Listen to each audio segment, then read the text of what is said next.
I stood there, staring blankly at a literal Arthurian challenge. A sword wedged in a stone, with little indication of this being either a set piece or a sport, save for the context of this whole challenge, of course. Though honestly, the fact that it was a clear-cut departure from your typical sport was definitely getting me hyped up. "Well, Cadet Booker?" Chiska reiterated, pointing at the stone. "Are you or are you not familiar with the sword in the stone challenge?" I took a moment to collect my thoughts, before letting out an inward chuckle at how ridiculous the whole setup was to see in person. "Well, yes and no, Professor," I managed out with a huffy chuckle. "I guess you could say these sorts of things are the stuff of legends."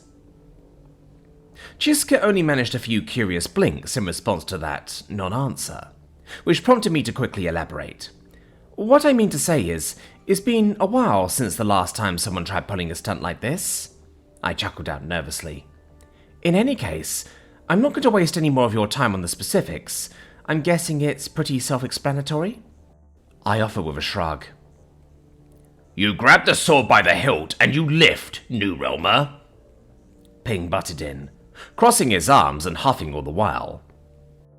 Though at this point I wasn't sure if that huffing was from exhaustion, frustration, anger, or a mix of all three. "I genuinely do not see how confusion could take hold with something as straightforward as this. It's as much a test of strength as it is about a test of character. All of this should be quite self-explanatory, no?" A brief stare-down soon commenced, as the man made it his goal to more or less place himself across from me, parting the seas of students, as we both held our ground in the midst of this self-imposed challenge.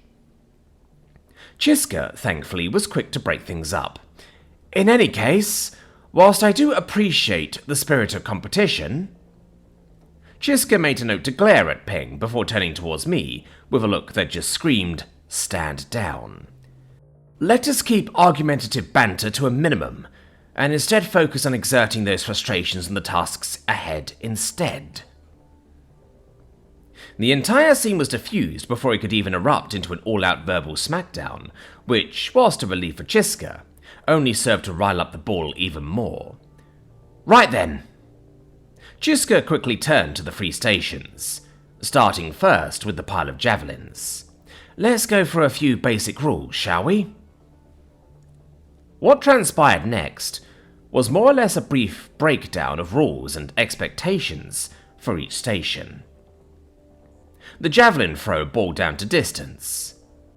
The furthest throw wins. The weight lifting bench boiled down to, well, weight. Heaviest weight capable of being lifted wins. And the sword in the stone challenge was, well, quite literally as the whole setup would suggest. Use any means necessary, and with every ounce of strength in your body, to lift the sword up and out of its earthly confines. The sword will act as the determining factor of your worthiness. Since the strength challenge consists of 3 individual challenges, the right of challenges states that the challenger must clear at least 2 out of the 3 individual challenges to qualify for a total victory of the strength segment of today's activities. No questions were posed for either of these exercises either, and so the trials began. Starting first with a sport practically designed for the ancient ancestor in me, the javelin throw. With a few bursts of mana radiation, we soon found the empty grass field in the middle of the stadium changing once more, as white lines and demarcations were scored into the earth, and a single barrier was erected to indicate the boundary between the field and the run-up to the throw. Whilst not necessarily trained in throwing javelins of all things, I at least had some tangential experience with the art of throwing things in my PT regimen, grenades being the most obvious element of that training. And despite how different throwing a grenade was from a javelin, I trusted that the latest intuition in me could carry me the rest of the way. That, and a brief little briefing offered by the Eevee on the principles of a javelin throw. More students decided to join this particular activity, perhaps being lulled into a false sense of confidence by how deceptively simple it looked. They couldn't have been more wrong, however. Alright then, line up. Let's take this one thrower at a time. I don't plan on sending any of you to the healing wing today, not if I can help it. I don't want a repeat of the 987th year group, Chiska announced brightly. This prompted the first student, Erit the Bat of all people, to step up to the plate with her winged arm gripping a javelin tightly. With a few words of encouragement from the professor and a firm pat on the back, she stepped forward onto the starting line. The bat took a confident breath, taking those few tentative steps forward, rearing back with javelin in hand before lobbing it forwards. It soared high with a weak whoosh, but arced even higher. Twang! The javelin landed almost vertically, piercing the dirt after only a few seconds in the air. It barely cleared the barrier. A part of me wondered if this would become a pattern. And so when another student stepped up to the plate, Synthis this time around, I kept my gaze poised at the demarcated field in front of me. In fairness, she managed to lob the thing more impressively than Erit did. But despite her efforts, she wasn't able to break the pattern. The javelin fell, just barely, in front of the first. This incremental improvement waxed and waned. With student, next, after student, next, after student, next, after student, arriving at a rather unsatisfying scattering of results. Most of the javelins ended up scattering just in front of the barrier. However, it would once again be Quiv, Thalmin, and Ping that managed to break away from averages. The former managed to double the average throwing distance. Thalmin managed triple that. This just left Ping, who stood just in front of me as the both of us had been relegated to the last two in the challenge. It was clear he wanted as close to the last laugh as possible, and it was even clearer that despite his tired huffs, the rage within him pushed him to perform beyond his limits. It was also clear to me that he wasn't above passive-aggressive tactics, as when I went to reach for one of the javelins in the rack, the man quickly followed, grabbing the very same javelin I'd reached for. I tugged first, to which he reciprocated with a firm tug of his own. This tug-of-war continued, up until the final student in front of us was cleared, and Chiska once more came in to break up the obvious conflict. "Lord Ping," she announced sternly, "it is your turn." The feline gestured towards the field, which prompted the man to quickly grab another javelin of his own, but not before making sure to make as much of a mess as possible in the process, as the entire rack of javelins fell to the floor, following that little tantrum. The man stood firm at the starting line, breathing deeply, and using his booted hoof to kick up dirt and grass behind him. He had some form to him, I'll give him that. However, as he started picking up speed, it was clear that form was overtaken by a lack of coordination, for one reason or another. The spear left his arm with a wobbly follow-through, the ball nearly tumbling to a stop at the barrier as the whole class was transfixed by the course of the ancient missile. The speed was impressive. The arcing wasn't as ridiculous as the rest of the other students, and most of it actually had some flight to it. Sadly, however, Ping's sheer raw force could not overcome the years of hardened combat that had led up to the Lupinor's prior throw, as the javelin found itself landing just between Quiv and Thalmin's javelins. The Lupinor had once again bested our peer group's arch-nemesis. This left the ball in a difficult and somewhat awkward spot, as he left the runway unsure of what was to come of my throw. Sadly for him, I felt the instinctual call to throw growing louder and louder by the second, as I finally stepped up to the plate. Tens of thousands of years of throwing things had led up to this point. And so, with that heritage behind me, and quite a few years of professional throwing experience, in the grenade department backing me up as well, I pushed forward. One step followed another as I began taking long, purposeful strides, rearing back my throwing arm until I hit that final line. At which point I let go, putting everything into that arm as possible and following through for good measure. My eyes, and the rest of the class's eyes, were fixated on the flight of my javelin. Whoosh! Everyone went quiet, breaths were held, and all eyes fixated on the slim object as it flew high, straight and level, passing by the class's clustered averages, then quivs, then pings, and finally landing just ahead of Thauman's javelin with a solid thud. Silence dominated the few seconds following that result. Faces of disbelief and disdain started to take hold throughout the crowd. Then suddenly, a series of loud, resonant claps broke through the apathetic mass. A quick glance revealed the source of this abrupt break in the otherwise callous mood. Thauman. As it was at his urging that the lonesome claps were followed by Thacia, Eleanor, and even Gumigo and Itholin, as Chiska promptly stepped up towards me and landed a firm grip on my armor's shoulder. "You throw like an elf, Cadet Booker," she spoke softly, with a cock of her head.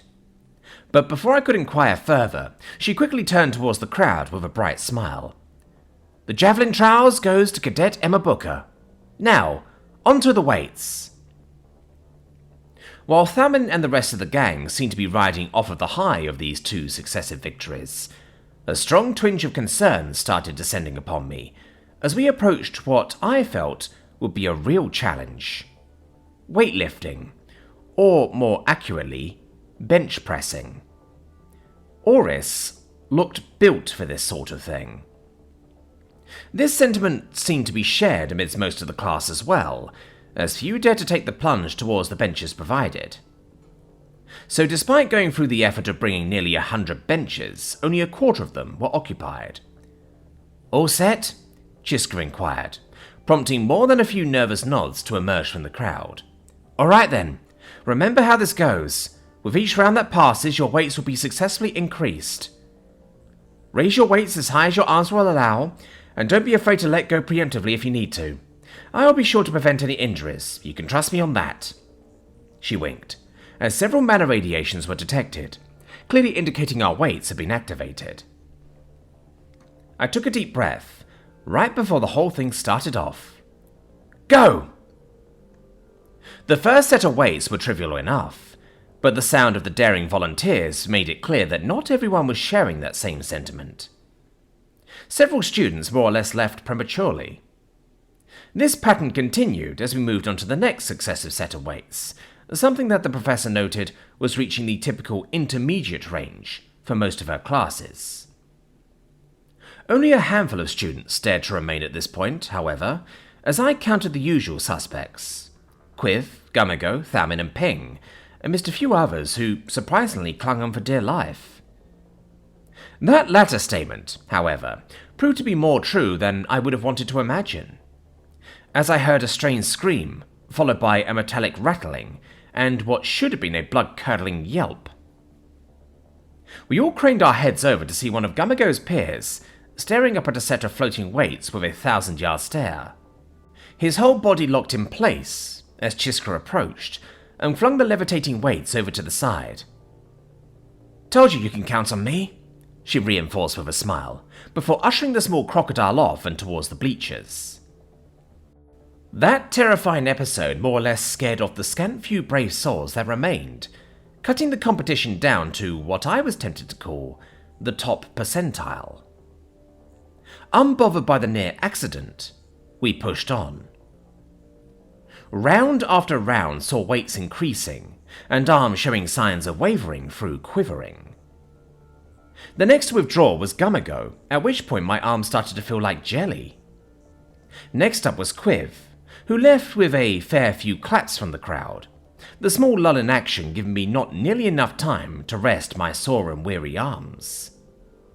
This just left Thauman, Oris, and myself to duke it out.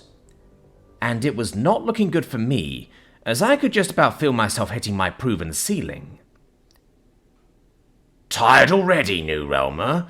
Are you ready to acquiesce? He cockily jabbed. I thought about it. I actually sat there thinking about it long and hard. Not a chance, I managed out between strained breaths, and against my better judgment I kept pressing on, matching the next batch of weights. At which point, I could feel I'd made a mistake. But it was a mistake that the EV seemed to take notice of. Temporary override of from one settings, returning to fully compensated mode. I quickly found my arms lifting the entirety of the weights, temporarily matching the balls, at least for now. Returning to from one settings. What the heck was that about, Evie? Potential injury to operator noted. You outlined that I should intervene if I detect potential harm being incurred. Ugh, fine. You have a point there. I'll be more careful next time. If you see a potential injury, stop me again. But I'll try to be a bit more cautious moving forward. Acknowledged. I took a deep breath and watched in horror as Ping lifted yet another set of weights. It was clear that the man had gone an entire weight class above me during my back and forth with the Eevee. It was around that point, after some more painful contemplation, that I simply got up, knowing I needed to stop, especially with the prospects of injury looming overhead. I couldn't afford that, not when there were the magical trials ahead, and a chance at still overcoming the ball in the final tiebreaker for the magicless weight challenge. Huh! The ball managed out under a tired breath, one that eventually gave way to an all-out self-gratifying laugh. And so the posturing has reached its inevitable demise. But let me tell you this, New Realmer. I've yet to even tiptoe into the shallows of my abilities, he postured, before going right back at it, gesturing for Chiska to pour on the weights. Thalmin withdrew right around the next round.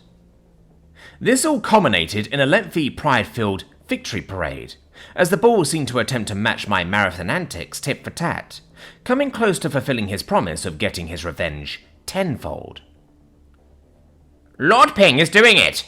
He's really doing it! I say, my fellows, the Avatar of Righteousness has returned in spades to put this New Realmer in her place! These whispers soon became outright cheers, as golf claps evolved into cheers of praise, with a few fervent whistles to boot. The turtle-like turtle seemed to lead the charge, along with Ladona, who beckoned the crowd on by jumping to the front of the bleachers. 2 pom-poms manifested in her palms, as sparkles erupted from her antenna, eliciting oohs and ahs from the crowd. By the end of all of these antics, I could see that look of self-gratification more or less plastered across the bull's muzzle, as he pushed further and further until finally, Chiska decided to intervene. Lord Ping, are you sure this is truly... Ah, Professor, have I not accomplished what it was I had set forth to do? He spoke, following a wobbly-armed push. Yes, you have, Lord Ping. I do suggest we move forward from this. Ah, by your suggestion, I presume, he reiterated, loudly at that, making sure that everyone was overhearing the conversation. Yes, Lord Ping, I am afraid we haven't the allotted time to keep pushing forward. In addition, I would advise that you not push yourself any further, so as to... Oh, do not fret over my welfare, Professor. I can do this all day if I wish, but since you asked, I shall oblige. He got up from the benches following that, making an effort to allow the weights to fall upon the bench soon after, as it skidded off and hit the floor beneath with a loud clang. He stood in front of the crowd now, trying his best to extend both arms by his side, hiding a twinge of pain from behind his wide grin.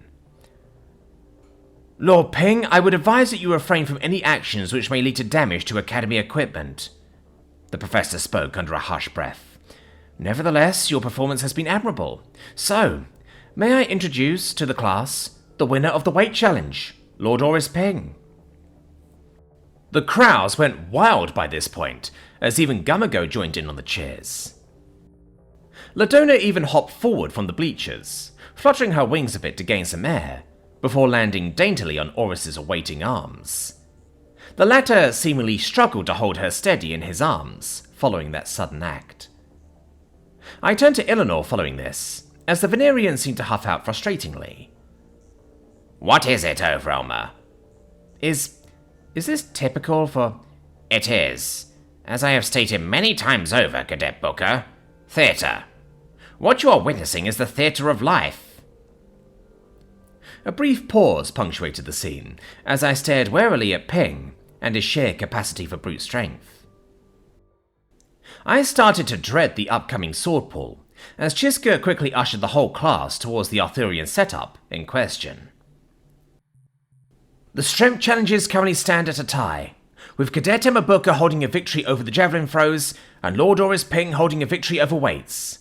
The sword in the stone shall prove as the tiebreaker for the strength challenges, Chiska announced brightly, though despite her giddiness, I could just about feel a wave of anxiety slowly washing over me.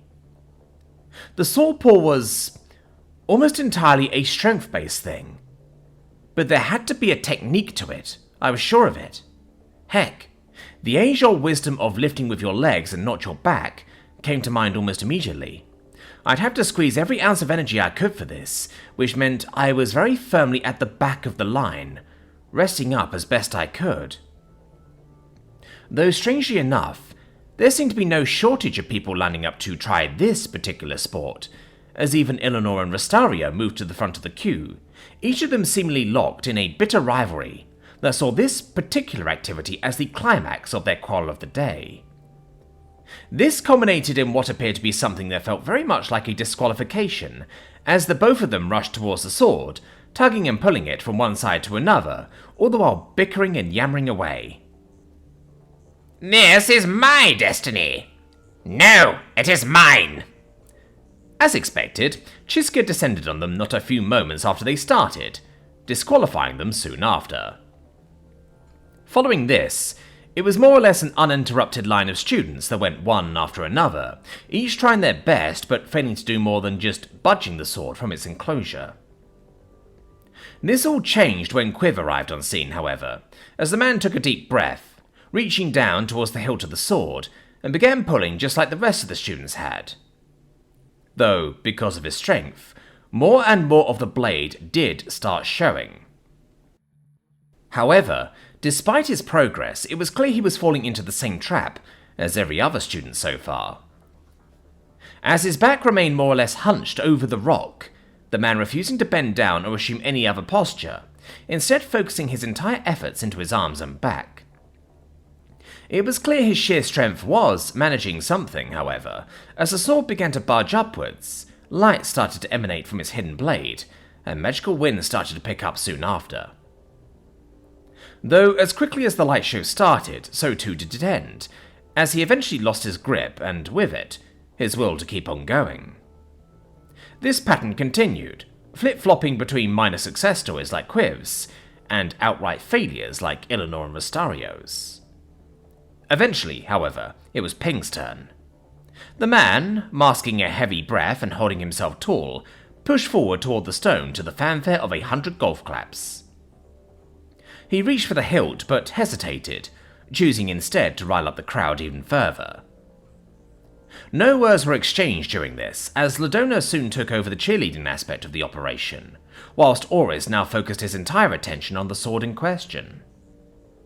The bull, like every other student before him, gripped the hilt of the blade with both of his hands, mimicking the legendary pose seen in tapestry and painting alike.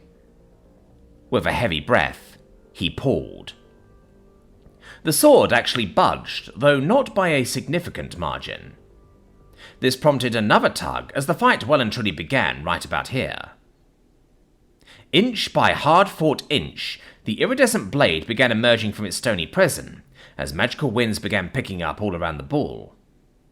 However, where most efforts stalled at the appearance of a light breeze, Oris pushed further into stormy winds, as the whistling of the air added to the intensity of the scene, almost masking the grunts and frustrated cries of the bull.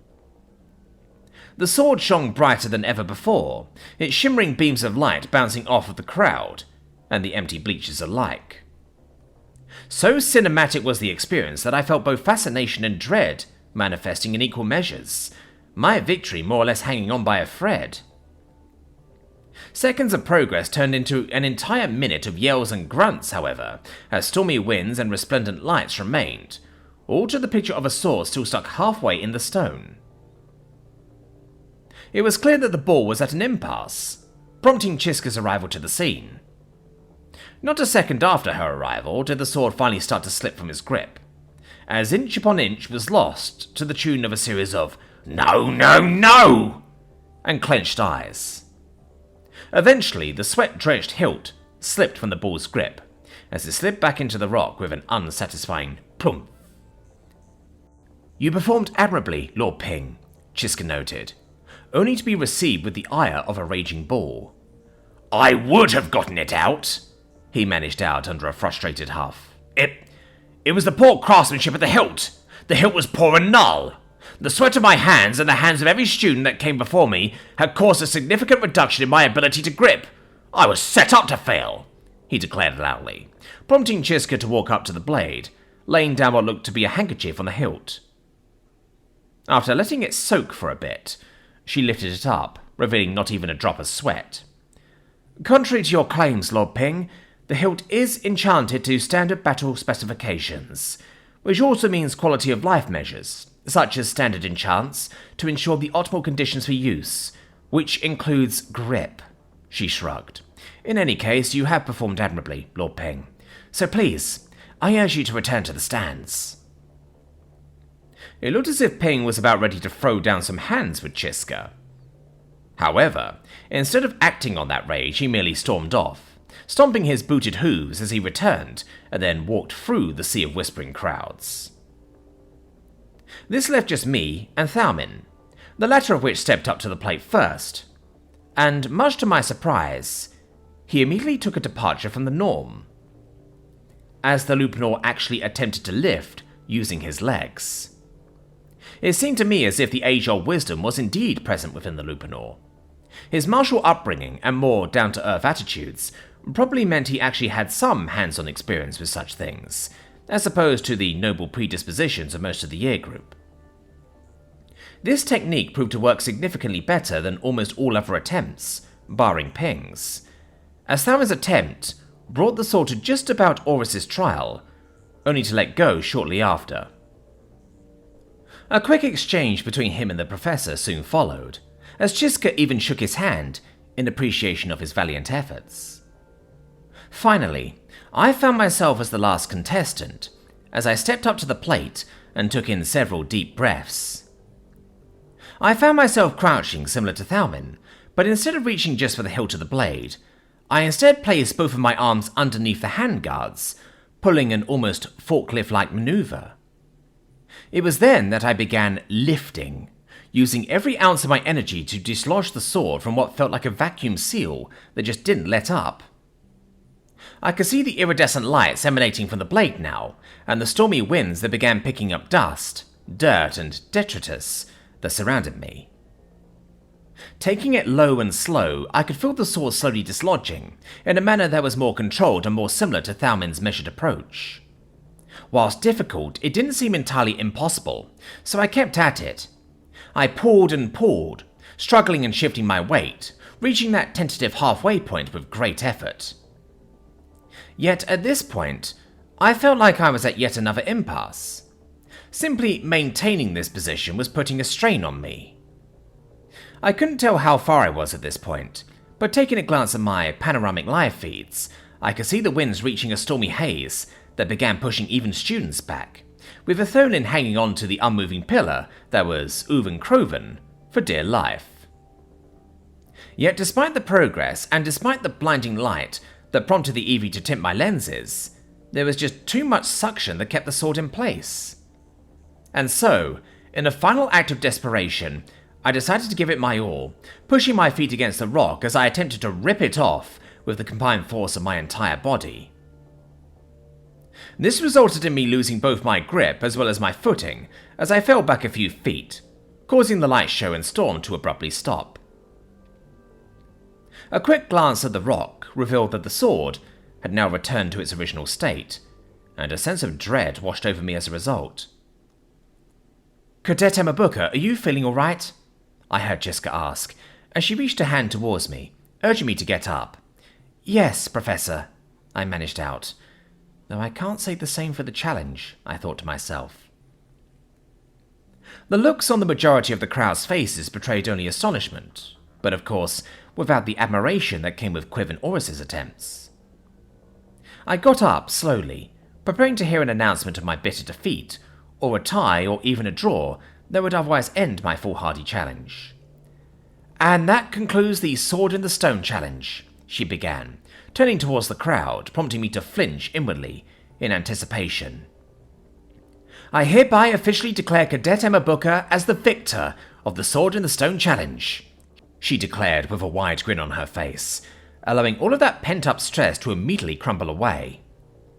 Following this, with a 2/3 victory in the strength portion of today's non-magical challenges, I likewise officially declare Cadet Booker as victor for the entirety of the non-magical challenges. The professor gestured to the scoreboard, one that quickly had my name scrawled into it using the fleets of gargoyles she had at her disposal. But how? Your sword pool managed to surpass Lord Ping's, she interjected, turning to face me. The Sword in the Stone challenge was never an all-or-nothing challenge, but rather a challenge to gauge one's strength, utilizing the sword as a point of reference. Though I do admit there are some who managed to pull the sword out of the rock, but that's a story for another time. In any case, victory is yours, Cadet Booker. I felt my heart flutter in the heat of the moment, as a thought quickly dawned on me that almost made me chuckle. Whilst this was a strength-based contest, I imagine I could attribute a lot of this success to the remaining energy reserves I had. Endurance, in a weird way, had managed to see me through to the end, even if it wasn't in the most obvious way possible. Though that endurance was going to be tested further, if the breakneck pace of PE was of any indication. Rejuvenation potions, some vitae for all, Chiska announced brightly, as gargoyle after gargoyle arrived, balancing little silver platters with wine glasses filled to the brim with an iridescent fluid. One that the Eevee logged as concentrated mana. We haven't the time for a break, so please, take your rejuvenation potions and line up for the start of the magical activities. Wine glasses quickly found themselves in the hands of all students, including myself, but whilst the entirety of the student body had the privilege of downing the sparky solution, I was stuck just staring at the fluid that to most was a source of life, but to me was just liquid death. Without much prompting, the Eevee began feeding me the best alternative to this that it had at its disposal. Some good old-fashioned sports-grade hydration fluids. Throughout this, conversations started emerging from within the crowd, as a curious development spawned within the student body. This next segment should prove detrimental to our dear savage. Hear, hear. Brash is the heart of the untempered beast, so we must act, collectively, to snuff out this petulant upstart. Come, I urge my fellows, let us not pay the new Roma the unearned attention she so desperately craves. Indeed. Come. Now, if we are quite finished, I wish to propose a point of opportunity. Does anybody care to take on a gentlemanly wager? Ilonor managed to break through the murmurs once again, his voice carrying a certain weight that seemed to bring the whole group to a grinding halt. I know you have found yourself in the midst of savages, Lord Valaria, but would you really stake your dignity on... This is merely an opportunity, my dear fellow. An opportunity to back words with actions. And can you say you would truly see yourself lowering your body to participating in acts of physicality? Indeed. So in lieu of that, I say, for those of us unwilling to partake in such trivialities, let us put action where our words lie. Or in this case, the weight of gold to back up our words. Seconds later, as Eleanor was quick to point at Tholin, You there, merchant lord, I declare you the purse master of this gentlemanly endeavour. The little ferret didn't even have the time to react as Eleanor grabbed his hat before shoving it in his hands. Not a second later, gold coins started filling it. 10, Thalmin started. 4, Cadet Booker. 100 for Lord Ping, Gummago continued, completely eclipsing the Lupinor's pool. 500, the round mumble from before quickly added. 700. 750. 775. 800. 1,400 for Lord Ping. The turtle-like turtle emerged out of nowhere, pouring a whole load of coins into the poor Ferris hat, which at this point seemed to resemble an oversized sack. The betting pool continued, as the students who wished to participate began filing towards the track and field lanes once more, at which point I cocked my head. Another marathon? I openly questioned. I thought there'd be something different. Alert! Localized surge of mana radiation detected. 500% above background radiation levels. I turned around to see Chiska coordinating the arrival of a massive tarp-covered artifice, one that more or less came to dominate the middle of the field, requiring a whole platoon's worth of gargoyles to slowly lower it into place. Almost immediately following that, the field in front of me started to shift and contort, with bright, blank, unrendered-looking obstacles popping up this way and that throughout the once empty track. Okay, there it is, I snickered out warily, as I turned inwards once again. Evie? Yes, Cadet Booker. Reconfigure sports mode. Go turbo.